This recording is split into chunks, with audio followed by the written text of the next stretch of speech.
Hello, leaders. Welcome back for another installment of the Mentoring Leadership Series. I'm so glad you're sticking with us to meet all of these wonderful leaders that I'm introducing to you from different areas, faith-based and secular. Today, we have the privilege of speaking with a leader who crosses over. She's a faith-based leader and she leads in life. And I really wanted you all to meet her because I heard about her well in advance of meeting her. One of her mentees I've actually had the opportunity to serve with in faith-based settings, and constantly you hear her name, you hear her impact and her influence, and I'm like, okay, you all need to meet her. I had the opportunity to share in a conference setting with her. And just talking to her, I learned a lot. I know you all are about to learn a lot. And the discussion we're going to have will support the mission and the vision, the purpose of the Center for Legacy Driven Leadership. That is to give the tools for sustainable leadership, to provide the kinds of quality information for leaders of all kinds to realize, okay, I am a leader and I am making an impact. It doesn't have to be in a corporate setting. It can be in your home. It can be in your nonprofit. It can be in your community. It can be in your church. It can be in your family. So I want us to remember that this video series wants to encourage us to remember that leadership is all around us and mentoring is happening. Mentoring is happening all around us. So I am your host, Dr. Shantae Scroggins, and it is my joy to bring on now Apostle Renee Gray. Cute crowd. And we had a chance to kind of frame our discussion today. And Apostle Renee is going to talk about mentoring for purpose. This one thing, because mentors have a theme. I don't know that we've talked about that yet. Mentors, when they work with people, work with organizations, work with businesses, there is a common thread that runs through a mentor's DNA. Their thumbprint is going to have one or more, one or two, maybe three themes that constantly come up in their work with people. And for Apostle Renee, it is purpose, building people where they are to where they should be by creating different kinds of opportunities. So I'll let you run and tell that. Well, first, I'm going to say thank you for having me. I'm so excited to be here and just get an opportunity to talk about what is mentorship? What does that mean to me? What should that mean to you? And empower us to know that we have what it takes to be a great mentor if we just take the time to really see and seek out what that really means. Yes. Take it away.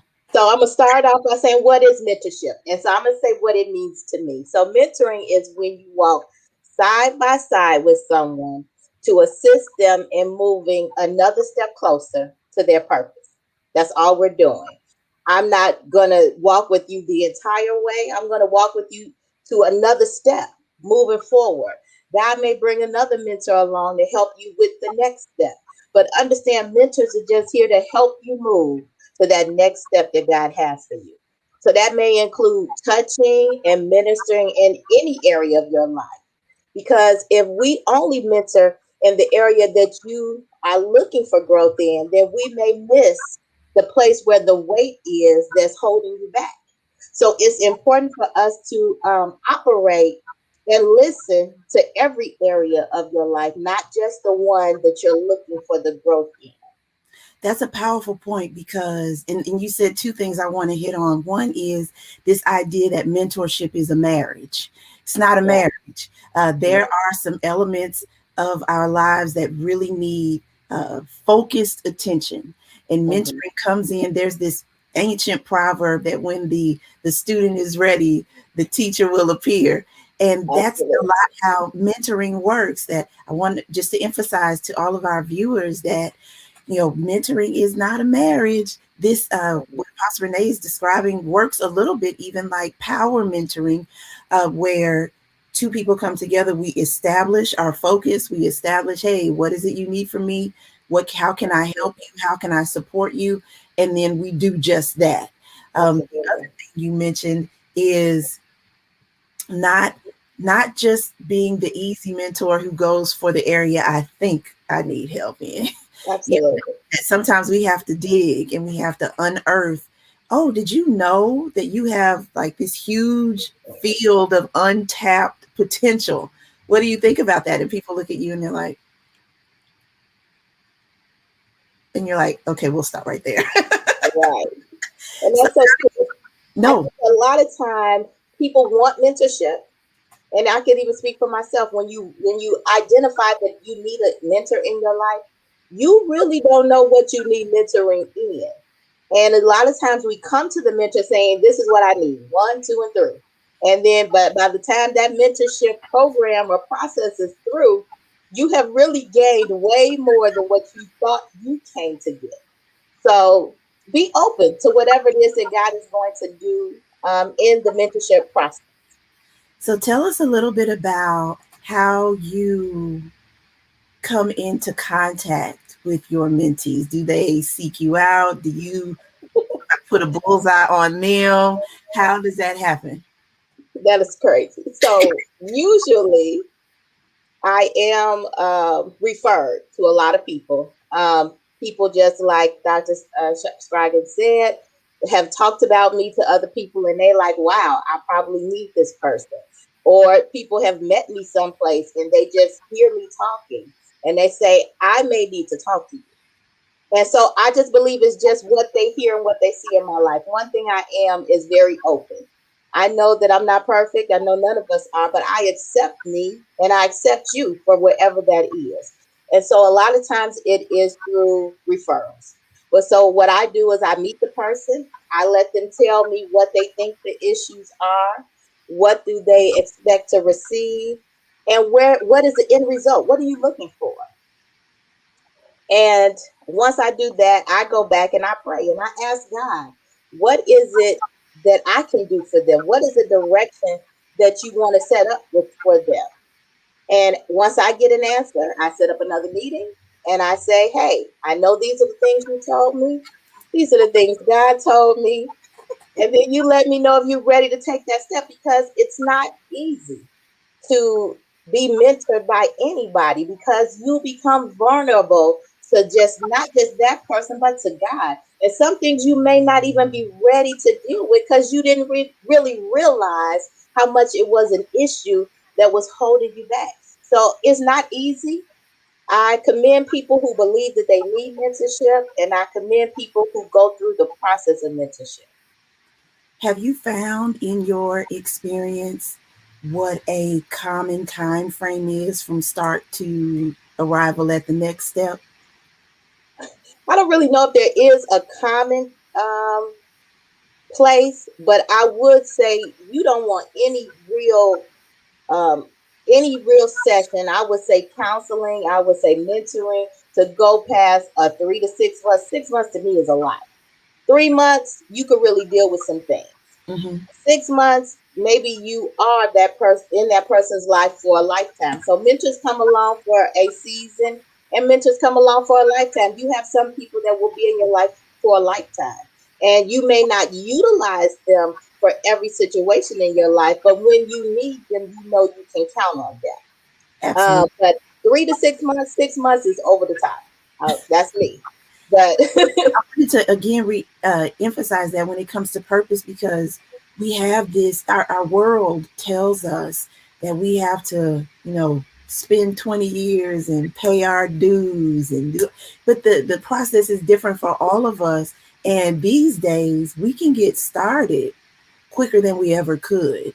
So I want to absolutely, make sure we emphasize that. And then to support what you just said, I am still in contact with my mentor who was assigned to me in high school. And yeah, we don't talk very often at all, but I don't make major life decisions without him. yes, So yes. that's important. Let's talk about what you bring to the table when you bring your Renee Gray mix, what are the big three, let's say the up to three characteristics you bring to the table in your mentoring relationships? I think to me, key is always prayer. If I'm not connected to God and not really asking Him for direction and instruction and guidance for you, I'm not doing my job. And so prayer is a number one for me. I have to hear from Him because He knows you best. And I need to know the step He wants you to take. The same step, the same thing that may help someone else may not help you. True. And I need to be able to hear from Him what that is for you. The next thing to me is always teaching. If I believe God has given me something for you, I have to teach it to you. I have to talk to you about it. I have to show you how to do it. I have to give you homework assignment. And anybody who knows me knows I love homework. And the homework is to help you utilize those tools in your life to see, does this really help me? Can this take me to the next step that I need to be taken to? So those are the three major to me. Those are the two majors. And then after that is equipping. I have to be able to know you are equipped to go out and do the work that God has called you to do. It is so vital to our purpose that we come with tools, and we have tools that we can use, and we know what the tools are, and we know how to use them. Yeah, And so I definitely want to be sure I equip you. So prayer, teaching, and equipping is a number one to you getting to where God wants you to be in your purpose. that's incredible. Bishop Tudor Bismarck uh, has taught that mentors give you keys, coaches tell you how to use those keys. When you come to a coach, you've identified your keys. Coaches help you find locks. Right. And I think that is such a powerful, it's almost a sacred type of relationship between a mentor and a mentee. And since we've been talking in the faith-based arena, are there ever any mentees you've taken on where your foundation was biblical and God centered, but theirs wasn't? I think you find that in everyday life if you just listen. Mm-hmm. I work with people every day, and everybody that you work with are not faith based. But my job is to at least help them to the next step in their life and their career and whatever else God has for them. So it is important that we not utilize God and His word to bombard somebody who doesn't believe. I Mm-hmm. can believe God and use everything that He has given me without saying His name one time. I believe that because Esther was is a powerful book in the Bible. And if you read Esther from beginning to end, his name is never mentioned one time. How could it be that powerful that it saved the people of God? And his name wasn't even mentioned. Nobody said, hey, this is my God. So it is available for us to be able to minister to people who are outside of the faith. You just don't know what that might do. You don't know what seed that is planting to help somebody get to the next place in their life, in their career, in their purpose, if you just share what God has given you to share for them. Yes, That's I have done it. so powerful because Christianity can always use another good witness. Yeah. On bigger stages. There's so many opinions out there. I am so grateful you took the time to stop in with us. Would you give us some final words about mentoring? You can speak to mentees, you can speak to mentors. This is y'all. This is Apostle Renee Gray. She can say whatever she wants. So you give us some final words. Well, what I would say is my philosophy when it comes to mentoring is God created us all with the capacity to mentor. It's just up to us to be able to hear him so that we can teach somebody else. I look at it as on the job training. When Yeah. Jesus taught the disciples, they didn't get a chance to sit back and just listen.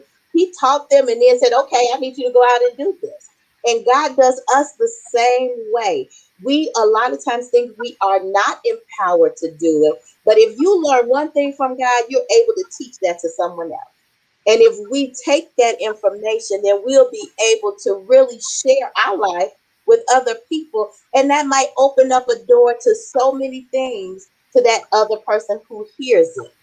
So you have to be open if you are the mentee, if you are the mentor, to really hearing God and opening up your life to them. You can't be afraid to say, I've been there. You can't be afraid to say, I just got out of that. You can't be afraid to say, I know God will see you through because He saw me through. Whatever that thing is, He's using you for that purpose. Wonderful. Insert the claps, insert the crowd participation. Thank you so much, Apostle Renee, for making time to be with us. Leaders, I was right. You heard it, right? You know I was right. So I thank you all for spending some time with us. The Center for Legacy Driven Leadership is here to light the way for leadership succession to help companies and organizations build a bench of Yes, leadership talent, looking inside of your organizations first, yes, and then building up those people into the leaders you need, people who will absolutely. carry vision forward. So stay tuned for the next episode in this mentor leadership series. I know you all are gaining just as much as I am. We'll see you all next time.